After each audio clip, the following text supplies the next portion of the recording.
Now, where in the world did we ever get Easter to celebrate Jesus' resurrection? Have you ever wondered about that? I bet most of you have never thought about it twice. You know why?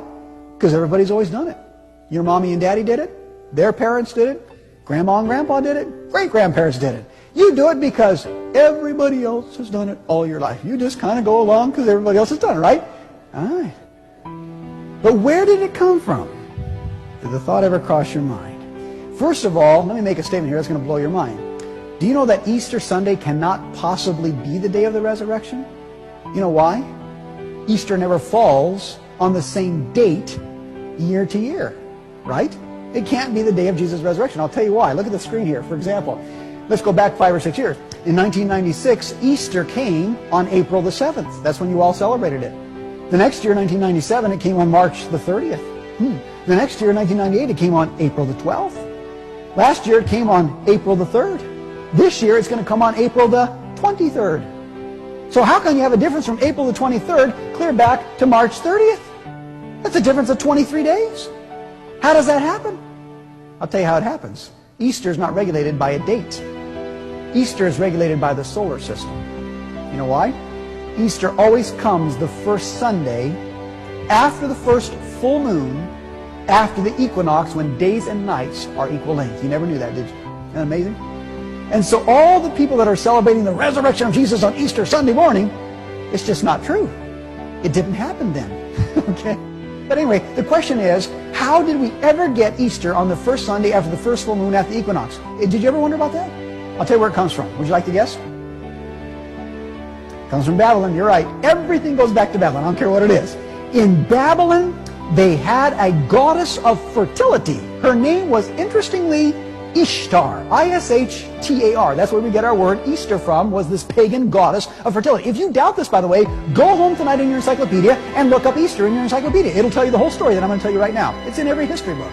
And what they did, this goddess of fertility called Ishtar, they worshipped her in the springtime. You know why? Because everything was coming to life. And she was the one that caused all life and everything to grow anyway. So they thought she got very active in the springtime. So they honored her always on the first Sunday after the first full moon, after the equinox. That was Ishtar's day, because she was the goddess of fertility, the goddess of reproduction.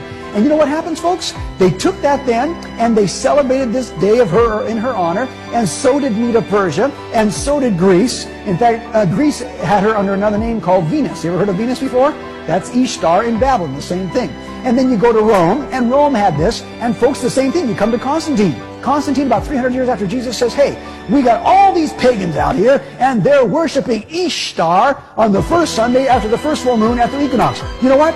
Jesus rose from the tomb in the springtime. It was Passover time and so on.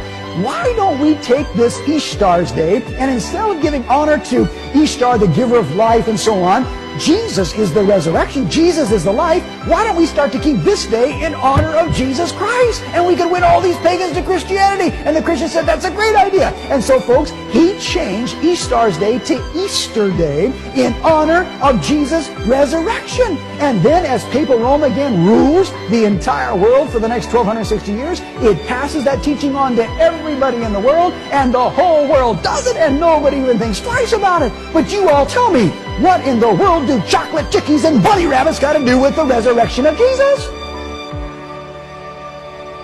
Amen? Did you ever wonder about that? I bet you didn't. You know why? You've done it all your life. Everybody does it. But you know where it comes from? Make a guess. Babylon is right. Because, folks, in Babylon, they worshipped the egg on Easter's day, because an egg is a symbol of fertility. Not only that, they worship bunny rabbits on Easter's day. You know why? Because bunny rabbits are the most prolific reproducers in the world. I know. I grew up on a ranch. We had lots of rabbits. All rabbits do is make love and have babies. Isn't that right? Yeah. And so, honestly, they worship the rabbit. And we still have that today, all the way back from Babylon. Amazing, isn't it? Now, folks, I want to ask you another question here tonight. I want you to think with me, because you're intelligent people.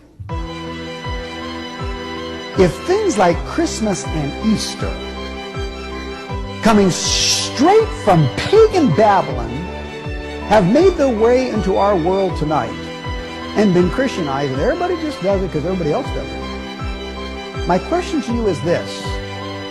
Don't you suppose that there might be some other things also?